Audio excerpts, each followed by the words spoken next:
कृष्ण जब से गुरुकुल से पढ़ करके आए हैं तब से किसी से मथुरा में ज्यादा बात नहीं करते और अपनी अटारी पर चढ़ करके जाते हैं। जब अपनी ब्रजमंडल की ओर देखते हैं तो कृष्ण को बहुत रोना आता है, किसी से बात नहीं करते। एक दिन उद्धव ने आकर के कहा कि मित्र, मैं मंत्री नहीं, मैं तुम्हारा मित्र भी हूँ भाई, तुम क्यों रोते हो, क्या बात है, मुझसे बताओ ना। तब कृष्ण कहते हैं उद्धव मोहि ब्रज बिसरत अब नाहि, हंस सुता को सुंदर कलरव और कुंजन की छाई। उद्धव यहाँ मथुरा में सोने की भंडार भरे हैं, परंतु मेरे ब्रजवासियों जैसा प्यार हमको कौन दे सकता है, इसलिए हमको बहुत याद आती है उनकी। आज माता देवकी ने वसुदेव जी से कहा कि देखिए कृष्ण पैदा हुआ थे, उत्पन्न हुए तो आप जाकर के गोकुल में छोड़े आए थे, गोकुल से आए तो यहाँ से आपने गुरुकुल में भेज दिया, और मुझे लगता है कि सारा सुख नंद बाबा और यशोदा जी को मिलना है, हम लोगों को नहीं मिलेगा क्या। तो मेरा मन है कि आज लाला को बहुत सुंदर पकवान बना करके खिलाऊं।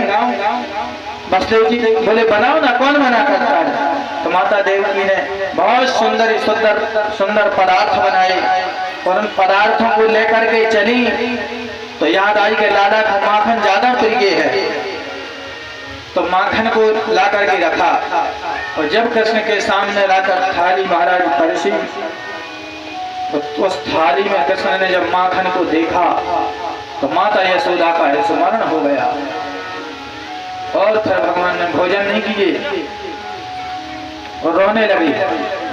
तो देवकी दौड़ करके गई, वसुदेव जी से कहा आपके पास तो टाइम नहीं है, जाकर पूछिए कि क्यों रोता है, क्या बात है। वसुदेव जी बोले देवी उनको कभी हमने गोद में तो खिलाया नहीं, अब हम उनसे जाकर के कैसे पूछें। उद्धव ने कहा कि आप बताइए किस तरह से आपको यह दुख जाएगा, हम वही यत्न करेंगे। तो कृष्ण ने कहा उद्धव तुम हमारा संदेश लेकर के जाओ। तो उद्धव जी जाने को तैयार हुए तो भगवान ने कहा हमारी काली कमरी को ओढ़ करके जाओ, क्योंकि वो ब्रजवासी तो उसी से बात करते हैं जिससे हमारा संबंध है, अन्यथा वो किसी से बात नहीं करते।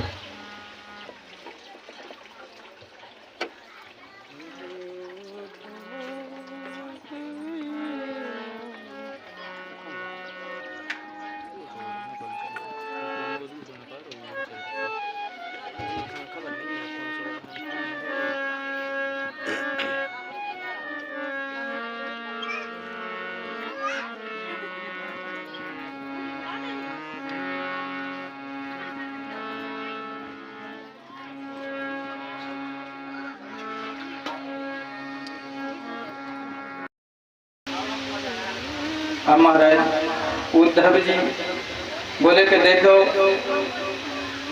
वो ग्वालिया गंवार मेरी भाषा को कैसे समझेंगे, क्योंकि मुझे महामंत्री का पद मिला है, मैं ज्यादा दिन वहां नहीं रुक सकता, मैं आपका संदेशा देकर के तुरंत आऊंगा। भगवान ने कहा कि हाँ उद्धव जाओ, क्योंकि हमको लगता है तो वो लोग मुझको बहुत याद करते होंगे, इसलिए मुझको उनकी याद आती है। और उद्धव जी जब मुझे परसों नहीं जाना था तो मैंने माता से परसों का नाम क्यों लिया कि मैं परसों आ जाऊंगा। मेरी वृद्ध माता रथ के पीछे पीछे दौड़ी, जब मैं आ रहा था गुरु जी के साथ कई बार बेहोश हो गई। उद्धव जी तुम मेरा संदेश लेकर के जल्दी जाओ। उद्धव जी यहाँ जाने के लिए उद्यत हो रहे हैं। इधर ब्रजवासियों की हालत क्या है, ये नन्हे नन्हे से भगवान के सखा सुबह उठकर मथुरा के मार्ग में बैठ जाते कि मेरा मित्र आ रहा होगा, मेरा मित्र आ रहा होगा। तो जब शाम को नहीं आता है ना तो लौट करके जाते हैं और कहते हैं मैया बड़ा कठोर है तेरा लाला, आज भी ना आयो। ये नित्य का काम है। आज बेचारे सखा भाव से ऐसे ही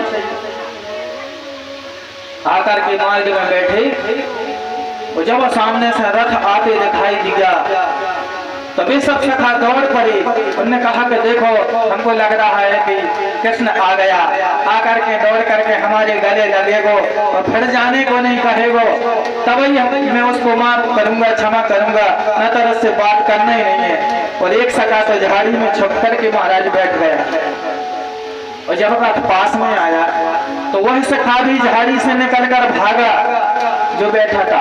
उसने कहा रूठ बाद में लूंगा, पहले जाकर अपने मित्र को गले से तो लगाऊंगा। और जाकर के दौड़कर देखा तो रथ में तो कोई और ही बैठा है, परंतु काली कमली को देखा तो याद आया कि कोई कृष्ण मित्र होगा। जय जय श्री कृष्ण भैया कौन हो? उद्धव जी ने कहा जय श्री कृष्ण, मैं उद्धव मथुरा से यदुवंशियों का महामंत्री कृष्ण मित्र हूँ। उनको याद आती है इसलिए कृष्ण ने हमको भेजा है। वे नन्हे नन्हे से बाल सखा रोते हुए बोले के बारे कन्हैया, बरसों के बाद याद भी आई तो स्वयं नहीं आया, मित्र भेज दिया। बोले आप हमें बताइए आदरणीय नंद जी का दर्शन हमें कहाँ होगा? यशोदा माता से मिलना हमको, गोपियों का भी समाचार देना था हमको। तो बोले उद्धव ये पानी देख रहे हैं? बोले हाँ।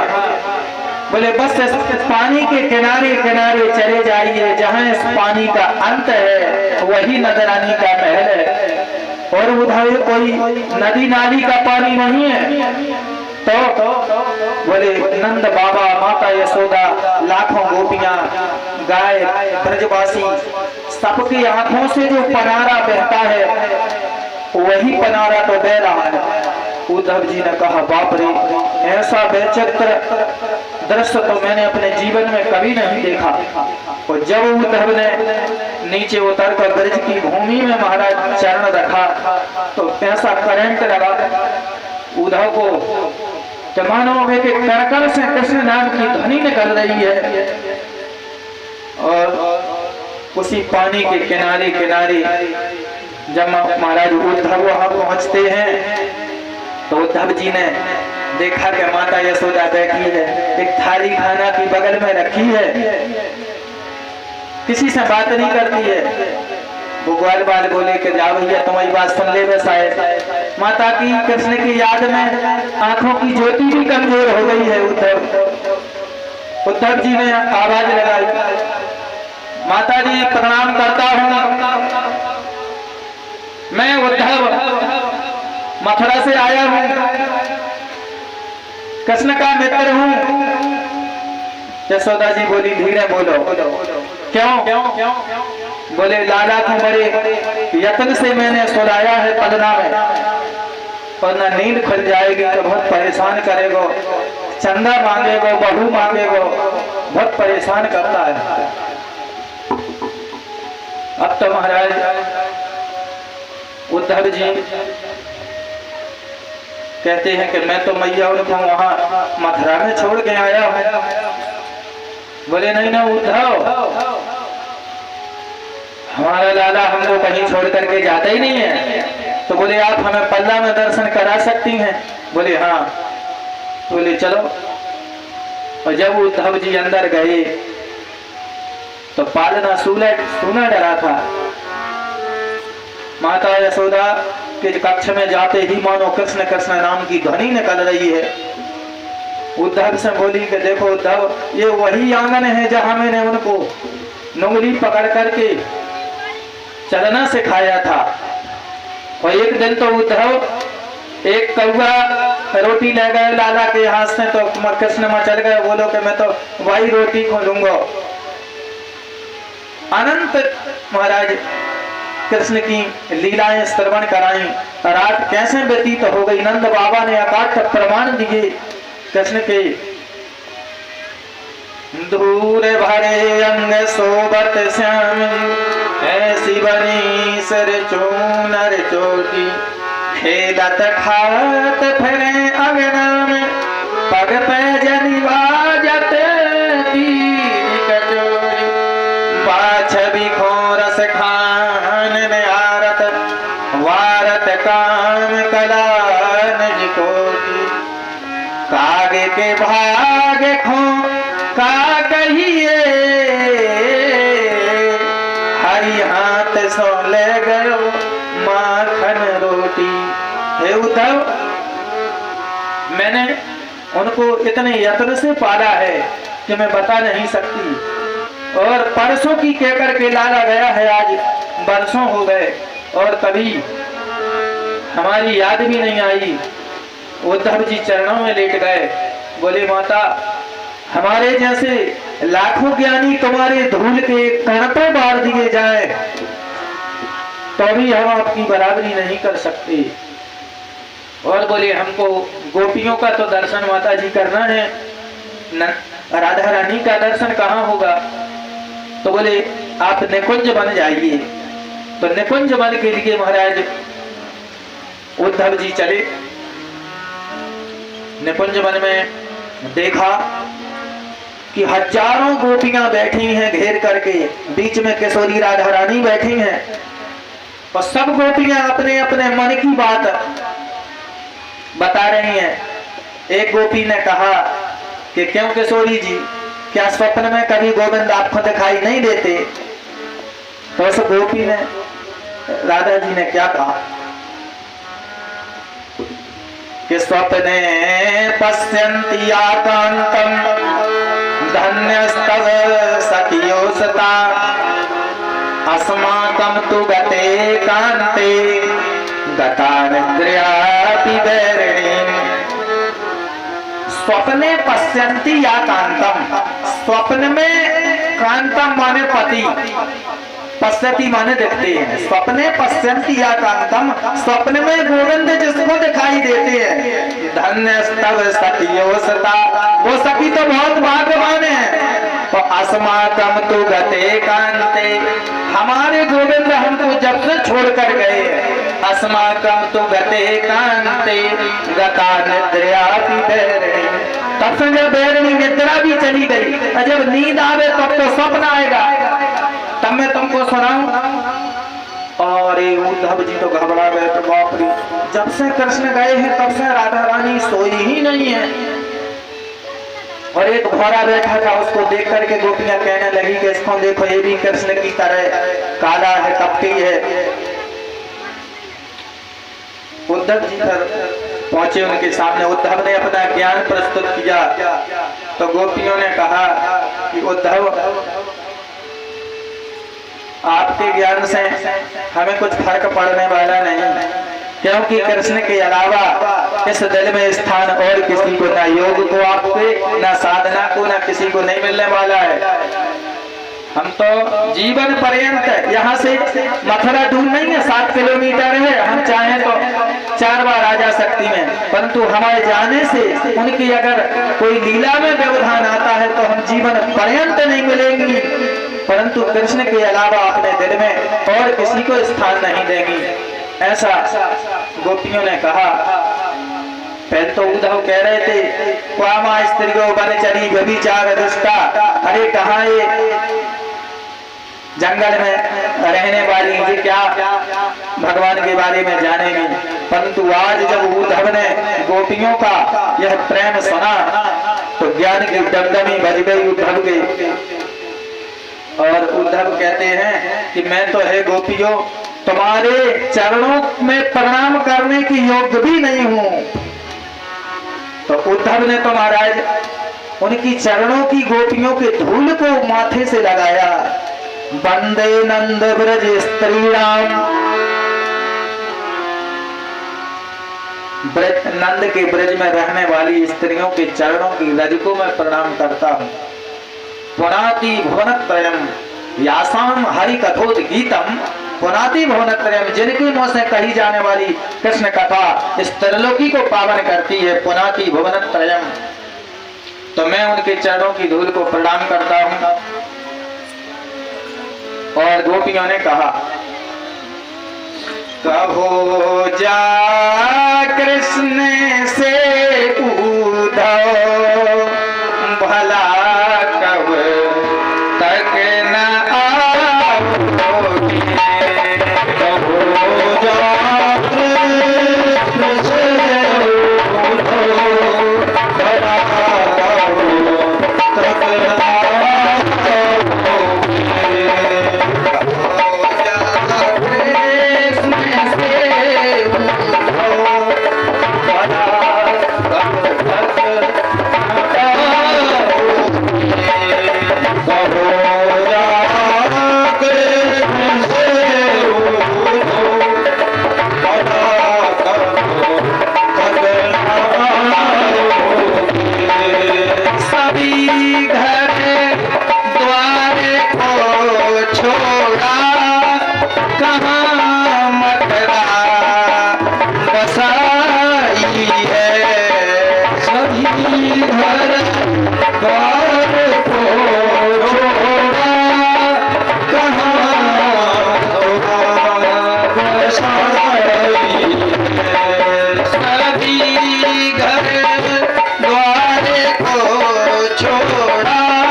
जाती है हमसे श्याम की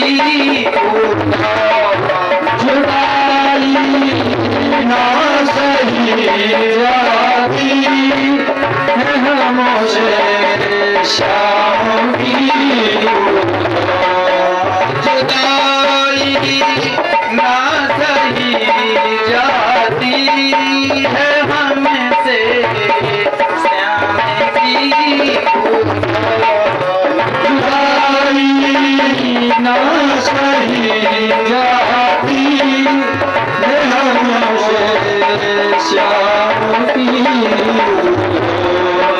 बना जो गन मुझे कर कर बना जो गन मुझे कर कर भला कब तक तेरा होगे जो गन मुझे कर कर भला कब तक तेरा होगे कहो क्या कृष्ण से पूछो भला कब तक ना आओगे कहो या कृष्ण से पूछो भला कब तक ना आओगे कहो या कृष्ण से पूछो भला कब तक ना आओगे कहो या कृष्ण से पूछो भला कब तक ना आओगे। बोलिए वृंदावन बिहारी लाल की जय हो। इस प्रकार से गोपियों ने कहा कि उद्धव हमने कृष्ण को ही अपना सर्वस्व माना है, उसके अलावा और किसी को स्थान नहीं मिल सकता। तो गोपियों के चरणों की रज को उद्धव ने माथे से लगा करके और चले। जब आए थे तो कितने ज्ञानी बन के आए थे, आज सारा ज्ञान धरा का धरा रह गया उद्धव का। उद्धव सुधो है चलो, उद्धव सुधो है चलो, सुन गोपिन के बैन ओ ज्ञान बजाई डुमडुमी प्रेम बजायो ढोल। तो आज उद्धव के ज्ञान की डुमडुमी बजती रह गई, अब प्रेम का ढोल बज गया। उद्धव जी जब पहुंचे तो कृष्ण से कहा कि आप कैसे या गोपियों के बिना सबके बिना रह लेते हो। और उद्धव जी तो 6 महीना 1 दिन की क्या गए थे उवास कतिचन मासान, माने 6 महीना वहीं बीत गए, तब उद्धव को सारा ज्ञान उनका धरा का धरा रह गया। अब महाराज